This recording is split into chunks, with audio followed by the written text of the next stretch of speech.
Anton Chekhov का जन्म 29 जनवरी 1860 को तगान रोग रूस में हुआ था।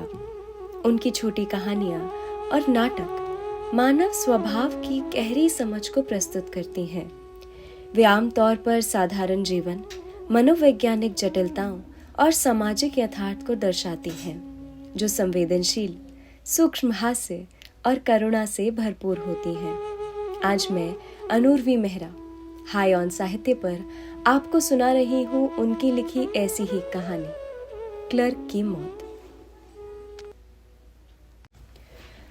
वह एक सुंदर रात थी जब होशियार क्लर्क इवान दिमित्रे चेरव्यकोव अव्वल दर्जे की दूसरी पंक्ति में बैठकर दूरबीन की मदद से लेक्लोचेस द कर्नविल का आनंद ले रहा था। वह खेल देख रहा था और अपने को सबसे सुखी मनुष्य समझ रहा था, जब यकायक एक घिसा पिटा मुहावरा हो गया है, किंतु लेखकों के सामने उसका प्रयोग करने के अलावा चारा ही क्या है, क्योंकि जिंदगी अचंभों से भरी है। तो यकायक उसका चेहरा सिकुड़ गया, उसकी आंखें आसमान की ओर बढ़ गई, उसकी सांसें रुक गई। वह दूरबीन मुंह से हटाकर अपने स्थान पर दोहरा हो गया और आग छी। कहने का मतलब यह है कि उसे छींक आ गई। यूं तो हर किसी को जहां चाहे छींकने का हक है। किसान, थाने के दरोगा, यहां तक कि प्रिवी काउंसिल के मेंबर तक छींकते हैं। हर कोई छींकता है, हर कोई। चेरव्यकोव को इसमें कोई झेप नहीं लगी। रुमाल से उसने अपनी नाक पोंछी और एक शिष्ट व्यक्ति की भांति ये देखने के लिए कि उसकी छींक से किसी को असुविधा तो नहीं हुई, उसने चारों ओर निगाह दौड़ाई। और तब वह सचमुच घबरा गया, क्योंकि उसने एक छोटे से वृद्ध व्यक्ति को पहली पंक्ति में ठीक आगे बैठा हुआ देखा, जो सावधानी से अपनी गंजी खोपड़ी में और गर्दन को अपनी दस्ताने से साफ कर रहा था और कुछ बड़बड़ाता जा रहा था। चेरव्यकोव ने उस बूढ़े को पहचान लिया कि वह यातायात मंत्रालय में सिविल जनरल ब्रिजालोव है। मैंने उनके ऊपर छींका है, चेरव्यकोव ने सोचा। वह मेरे अफसर नहीं है, ये सही है, किंतु तब भी ये कितना भद्दा है। मुझे माफी मांगनी चाहिए। हल्के से खांसकर चेरव्यकोव आगे झुका और जनरल के कान में फुसफुसाया। मैं क्षमा प्रार्थी हूँ महानुभाव, मैं छींका था। मेरा ये मतलब नहीं था कि। अजी, कोई बात नहीं, कृपया मुझे क्षमा कर दे। मैं ये जानबूझकर नहीं हुआ था। ईश्वर के लिए तुम चुप क्यों नहीं रह सकते? मुझे सुनने दो। कुछ घबराया हुआ चेरव्यकोव झेप में मुस्कुराया और खेल की तरफ मन लगाने की कोशिश करने लगा। वह अभिनेताओं को देख रहा था, किंतु अब वह अपने को दुनिया का सबसे ज्यादा सुखी इंसान नहीं समझ पा रहा था। पश्चाताप में वह डूबा हुआ था। मध्यांतर में वह ब्रिजालोव के पास पहुंचा। एक क्षण असमंजस में गुमसुम खड़ा रहा, फिर साहस बटोर कर वह मिनमिनाया, हुजूर, मैंने आपके ऊपर छींक दिया, मुझे क्षमा करें। आप जानते हैं मेरा ये मतलब नहीं था। अरे बस, मैं तो उसे भूल भी गया था। क्या तुम छोड़ोगे नहीं इस बात को?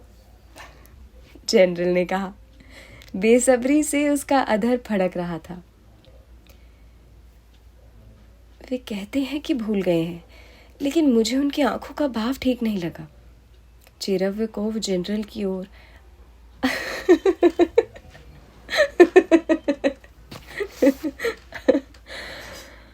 कहानी के बीच में हंस सकते हैं क्या? वे कहते हैं कि वे भूल गए हैं, लेकिन मुझे उनकी आंखों का भाव ठीक नहीं लगा। चेरव्यकोव जनरल की ओर अविश्वास पूर्वक ताकते हुए सोच रहा था। मुझसे बात नहीं करना चाहते। मुझे उन्हें अवश्य समझाना चाहिए कि मेरा ये मतलब नहीं था कि ये प्रकृति का एक नियम है। अन्यथा शायद वे ये सोच बैठे कि मैं उन पर थूकना चाहता था। अभी भले ही वे ऐसा ना सोचे, लेकिन बाद में शायद वो सोचने लगे। घर पहुंचकर चेरव्यकोव ने अपनी पत्नी को अपने अभद्र व्यवहार के बारे में बताया। उसे लगा कि उसकी बीवी ने इस घटना की बात बड़ी बेपरवाही से सुनी। ये ठीक है कि एक पल के लिए तो वह अवश्य सहमी, पर यह जानकर कि ब्रिजालोव हमारा अफसर नहीं है, वह निश्चिंत सी हो गई। लेकिन मेरा ख्याल है तुम्हें जाकर माफी मांग ही लेनी चाहिए, उसने कहा। अन्यथा वे ये सोचेंगे कि तुम्हें भले आदमियों में बैठने का शऊर नहीं है। यही तो, मैंने माफी मांगने की कोशिश की थी, पर उसका ढंग ही ऐसा अजीब था। कोई कायदे से बात ही नहीं हुई। फिर वहां बात करने का मौका भी नहीं था। अगले दिन चेरव्यकोव ने अपना दफ्तर वाला नया कोट पहना, बाल कटवाए और ब्रिजालोव से माफी मांगने गया। जनरल का मुलाकाती कमरा प्रार्थियों से भरा हुआ था और जनरल खुद उनकी अर्जियां सुन रहा था। उनमें से कुछ से बात करने के बाद जनरल की निगाह उठी और चेरव्यकोव के चेहरे पर जा अटकी। हुजूर, कल रात आर्केडिया में, अगर आपको याद हो, क्लर्क ने कहना शुरू किया। मुझे छींक आ गई थी और ऐसा हुआ। मैं क्षमा चाहता हूँ। ओफ, क्या बकवास है, जनरल ने कहा और दूसरे आदमी से पूछने लगा, मैं आपके लिए क्या कर सकता हूँ? मेरी बात सुनेंगे नहीं? डर से पीले पड़ते हुए चेरव्यकोव ने सोचा, इसका मतलब ये है कि वे मुझसे बहुत नाराज है। बात यहीं खत्म नहीं की जा सकती, मुझे ये बात उन्हें समझा ही देनी चाहिए। जब जनरल अंतिम प्रार्थी से बात करके अपने निजी कमरे की ओर जाने के लिए मुड़ा, चेरव्यकोव उनके पीछे भिनभिनाता हुआ जा पहुंचा। हुजूर, मुझे माफ करें, हार्दिक पश्चाताप होने के कारण ही मैं आपको कष्ट देने का दुस्साहस कर पा रहा हूँ। तुम मेरा मजाक उड़ा रहे हो जनाब, और उसके सामने दरवाजा बंद कर दिया। मजाक? चेरव्यकोव ने सोचा, मुझे तो इसमें कोई मजाक की बात नहीं दिखाई देती। क्या वे समझते नहीं? और वे बड़े जनरल हैं, बहुत अच्छा। मैं इस भले आदमी को अब अपनी क्षमा प्रार्थनाओं से परेशान नहीं करूंगा। भाड़ में जाएं वे। मैं अब उन्हें एक पत्र लिखूंगा। मैं अब उनके पास जाऊंगा ही नहीं। हाँ, मैं नहीं जाऊंगा, बस। ऐसे ही विचारों में डूबा चेरव्यकोव वापस घर पहुंचा, पर उसने पत्र नहीं लिखा। उसने बहुत सोचा विचारा, लेकिन वह ये नहीं तय कर पाया कि बात किन शब्दों में लिखी जाए। अतः अगले दिन फिर उसे मामला साफ करने के लिए जनरल के पास जाना पड़ा। श्रीमान, मैंने कल आपको कष्ट देने की हिम्मत की थी। जब जनरल ने उस पर प्रश्न सूचक निगाह डाली तो उसने कहना शुरू किया, आप पर हंसने के लिए नहीं, जैसा कि हुजूर ने कहा, मैं आपके पास माफ़ी मांगने आया था कि आपको मेरी छींक से कष्ट हुआ। यहाँ तक आपका मजाक उड़ाने की बात है, मैं ऐसी बात कभी सोच भी नहीं सकता। मैं ये हिम्मत कैसे कर सकता हूँ? अगर हम लोगों के दिमाग में ऐसे लोगों का मजाक बनाने की बात घर कर जाए तो फिर सम्मान की भावना कहाँ रह जाएगी? बड़ों की कोई इज्जत ही नहीं रह जाएगी। निकल जाओ यहाँ से, गुस्से से कांपते लाल पीले हो जनरल चीखा। भय से स्तंभित हो चेरव्यकोव फुसफुसाया, क्या? पैर पटकते हुए जनरल ने दोहराया, निकल जाओ। चेरव्यकोव को लगा जैसे उसके भीतर तड़ाक से कुछ टूट गया है, दिल डूब रहा हो। जब वह लड़खड़ाते हुए पीछे चलकर दरवाजे तक पहुंचा, दरवाजे से बाहर आया और सड़क पर चलने लगा, तब वह न कुछ देख रहा था न सुन रहा था। संज्ञा शून्य, यंत्र चालित सा वह सड़क पर बढ़ता गया।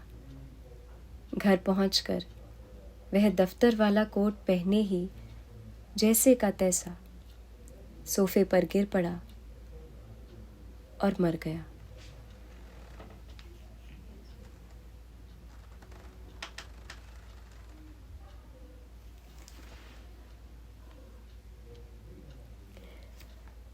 इस कहानी से मुझे तो यही सीख मिली कि कुछ छोटी छोटी बातों को छोटा ही रहने देना चाहिए, अपने दिमाग में बड़ा नहीं बनाना चाहिए।